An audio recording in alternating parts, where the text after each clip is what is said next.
আমরা প্রতিদিন খবরের কাগজে বা টিভিতে শুনে থাকি স্টক মার্কেট হঠাৎ বেড়ে গেল, এই শেয়ারটা পড়ে গেল। কিন্তু আসলে এই স্টক মার্কেট জিনিসটা কি, কেন এখানে লাখ লাখ টাকা ঘোরে, আর তুমি বা আমি এখান থেকে কিভাবে লাভ করতে পারি, আজকে খুব সহজভাবে সেটা জেনে নেব। তাহলে চলো ভিডিওটি শুরু করা যাক। কিন্তু তার আগে ভিডিও যদি ভালো লাগে অবশ্যই চ্যানেলটি সাবস্ক্রাইব করে সাপোর্ট করবে। এবার দেখা যাক স্টক মার্কেট আসলে কি। স্টক মার্কেট হলো একটা বড় বাজার যেখানে কোম্পানির শেয়ার কেনাবেচা করা হয়। যেমন গ্রামের হাটে মানুষ সবজি বা মাছ কেনে, তেমনি এখানে মানুষ কোম্পানির মালিকানার ছোট অংশ কেনে। যেমন ধরো বাজাজ কোম্পানির 1 লাখ শেয়ার আছে, তার মধ্যে তুমি যদি 10টা শেয়ার কেনো তাহলে তুমি বাজাজ কোম্পানির একজন ছোট্ট মালিকানা হয়ে গেলে। এবার মনে প্রশ্ন আসতে পারে, কেন কোনো কোম্পানি তার শেয়ার বিক্রি করে? কোনো কোম্পানি যদি নতুন ব্যবসা শুরু করতে চায় বা টাকা তুলতে চায় তাহলে তারা শেয়ার মার্কেটে আসে। এখানে তারা তাদের শেয়ার বিক্রি করে এবং যারা টাকা ইনভেস্ট করতে চায় তারা সেই শেয়ার কেনে এবং যার ফলে সেই কোম্পানিটি টাকা পায়। সহজভাবে বলতে গেলে তুমি শেয়ার কিনলে কোম্পানির ব্যবসা বাড়ে, আর কোম্পানি ভালো রেজাল্ট করলে তোমারও লাভ হয়। এবার আমরা দেখব এখানে লাভ হয় কিভাবে। যখন শেয়ারের দাম বাড়ে তখন মানে তুমি কোনো শেয়ার কম দামে কিনেছো, তারপর যখন শেয়ারের দাম বেশি হবে তখন সেটা বেচতে পারো।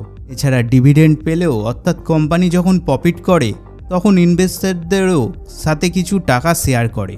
আর সহজভাবে বললে শেয়ার মানে হলো ভবিষ্যতে কোম্পানি ভালো করলে তুমিও লাভবান হবে। কিন্তু আমরা কেন এখানে ইনভেস্টমেন্ট করব? এর সহজ উত্তর হলো সবচেয়ে বেশি রিটার্ন। দেখো, যদি তুমি এফডিতে টাকা ইনভেস্ট করো তাহলে তোমাকে ইন্টারেস্ট দেবে খুব জোর হলে 5% থেকে 6%-এর মধ্যে। কিন্তু যদি তুমি স্টকে ইনভেস্টমেন্ট করো তাহলে সেটা তোমাকে মিনিমাম 15% থেকে 18% রিটার্ন দিতে পারে। কিন্তু এটাই শেষ নয়, এর ওপর আছে কম্পাউন্ডিংয়ের জাদু, যেটা প্রতি বছর তোমার রিটার্ন বাড়াতেই থাকবে। এবার এই প্র্যাকটিক্যাল হিসাব থেকে বোঝা যাক। ধরো তোমার কাছে 10,000 টাকা আছে, সেটা তুমি এফডিতে ইনভেস্ট করলে 6% ইন্টারেস্টে। 1 বছর বাদে সেটা হবে 10,600 টাকা, মানে 600 টাকা লাভ। এবার দেখা যাক 10,000 টাকা বাজাজ ফাইন্যান্স স্টকে ইনভেস্ট করেছো, যেখানে তুমি অ্যাভারেজ ইন্টারেস্ট পাবে মিনিমাম 15%। তাহলে 1 বছরে সেটা হবে 11,500 টাকা, মানে 1,500 টাকা প্রফিট। এবার দেখা যাক তোমার 10,000 টাকা ডবল করতে কত সময় লাগবে। এখানে রুল অফ 72 দিয়ে হিসাব করা যায়। এফডিতে 6% ইন্টারেস্ট, তাহলে 72/6, অর্থাৎ 12 বছরে তোমার টাকা ডবল হবে।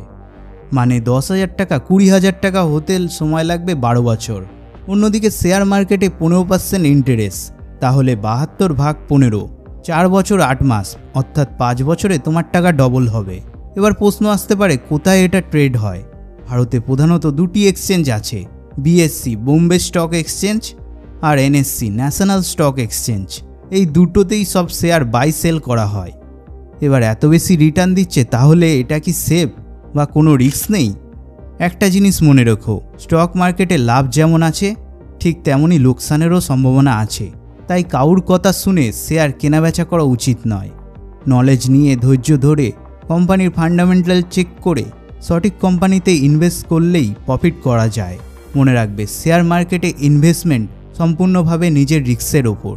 ইনভেস্টমেন্টের আগে অবশ্যই ফাইন্যান্সিয়াল অ্যাডভাইসারের সঙ্গে পরামর্শ করে নেবে। আজকে আমরা বুঝলাম যে স্টক মার্কেট আসলে কি জিনিস। আগামী ভিডিওতে দেখব ডিম্যাট অ্যাকাউন্ট কিভাবে খুলবে এবং সেটা দিয়ে ইনভেস্টমেন্টের জার্নি কিভাবে শুরু করবে। যদি ভিডিও ভালো লাগে তাহলে অবশ্যই লাইক, কমেন্ট আর সাবস্ক্রাইব করো, কারণ তোমার একটা সাবস্ক্রাইব আমার জন্য মোটিভেশনের কাজ করবে। আজ এই পর্যন্তই।